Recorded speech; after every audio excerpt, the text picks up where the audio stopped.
اعوذ باللہ من الشیطان الرجیم بسم اللہ الرحمن الرحیم۔ السلام علیکم۔ حضرت علی رضی اللہ تعالیٰ عنہ نے فرمایا، جہاں سے لوگوں کی امیدیں ختم ہوتی ہیں وہاں سے اللہ کا نظام اور رحمت شروع ہو جاتی ہے۔ دروازہ چھوٹا ہی رہنے دو اپنے مکان کا، جو جھک کر آ گیا تو سمجھو وہ اپنا ہے۔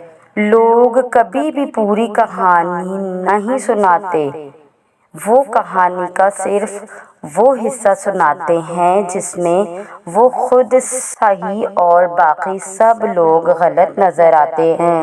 مگرمچھ کو سمجھنا آسان ہے، وہ سیدھا آپ کو کاٹنے اور کھا جانے کی کوشش کرتے ہیں، جبکہ لوگوں کو سمجھنا انتہائی دشوار کام ہے۔ اکثر اوقات لوگ آپ کو مارنے سے پہلے آپ کے دوست بننے کا ڈرامہ رچاتے ہیں۔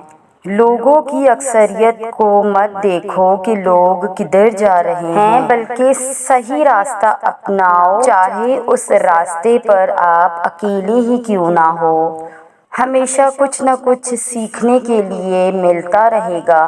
ہمارے چینل کو سبسکرائب کیجیے۔ آج کی ہماری ویڈیو کسی نے غلط کیا تو اس کو بددعا مت دیں، لیکن یہ ویڈیو شروع کرنے سے پہلے آپ سے گزارش ہے کہ جنہوں نے ہمارے چینل کی اس سے پچھلی ویڈیو نہیں دیکھی تو پہلے وہ دیکھ لیجئے۔ ویڈیو پسند آنے کی صورت میں ہمارے چینل کو سبسکرائب کیجئے۔ اس کے علاوہ آپ ہمیں کمنٹ باکس میں کمنٹ کر کے یہ بھی بتائیے کہ آپ ہماری ویڈیو کس ملک یا شہر سے دیکھ رہے ہیں۔ کیا ہوا کہ اگر آپ سے کچھ ایسا چھن گیا جس کو آپ نے اپنا سب کچھ سمجھ لیا تھا تو کیا ہوا کہ اگر کوئی آپ کو چھوڑ کر چلا گیا تو کیا ہو گیا؟ کیا زندگی رک گئی کسی کے جانے سے؟ پھر آپ ان لوگوں کو برا بھلا کیوں کہتے ہیں؟ ان کو بددعائیں کیوں دیتے ہیں؟ مت دے ایسوں کو بددعا جن کی وجہ سے آپ اللہ کے قریب ہو گئے ہیں۔ آپ لمبے سجدوں تک چلے گئے، آپ تہجد کی نماز کے لیے چن لیے گئے ہیں، تو مت کہیے اس شخص کو برا، ارے اس نے تو آپ کے ساتھ بھلائی کر دی اور اللہ کے قریب جو ہو گئے آپ، اللہ کو یاد جو کرنے لگے آپ، اس سے اپنا حال دل جو بیان کرنے لگے آپ، تو چھوڑ دیں اس شخص کا فیصلہ اللہ کے ہاتھ میں، وہ سب معاملات کو دیکھ لے گا۔ آپ بھی ایک دن یہ سب کچھ بھول جائیں گے، لیکن اللہ پاک نہیں بھولے گا۔ وہ اپنے بندے کے ساتھ ہوئی ناانصافی کو نہیں بھولتا، وہ حساب رکھتا ہے اور وہ بہترین منصف ہے۔ تو کوشش کریں کہ اللہ کے ساتھ اس تعلق کو اتنا مضبوط کر لیں کہ دوبارہ آپ کبھی بھی اللہ پاک کو چھوڑ ہی نہ پائے، کسی گناہ کے دلدل میں دوبارہ پھنس ہی نہ پائے۔ جب سب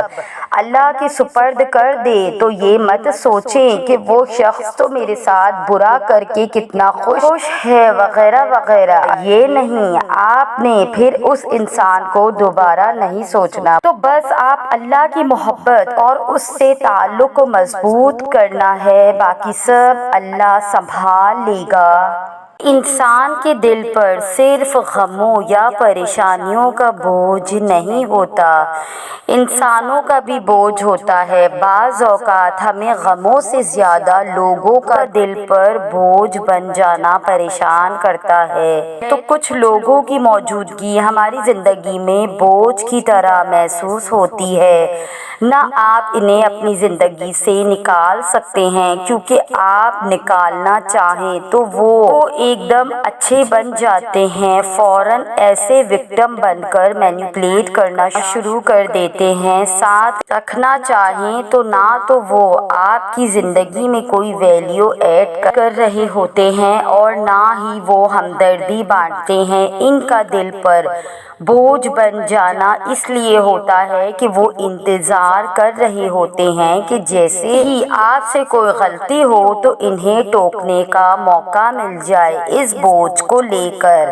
بیٹھے نہیں رہنا بلکہ شکر ادا کرنا کہ ایسے لوگوں کو اللہ نے آپ کی زندگی میں لا کر آپ کی گروتھ کا ذریعہ بنایا۔ یہ نہ ہوتے تو آپ کبھی آگے نہ بڑھتے۔ ان کی وجہ سے آپ سنبھل کر قدم رکھتے ہیں۔ شر میں خیر کو تلاش کرنا ہے اور اللہ کو اپنے لیے کافی سمجھنا ہے۔ وَتَوَکَّلْ عَلَى اللَّهِ وَكَفَى بِاللَّهِ وَکِیلًا۔ سورہ احزاب کی ایک آیت کا ترجمہ۔ اللہ پر توکل کرو، اللہ ہی وکیل ہونے کے لیے کافی ہے۔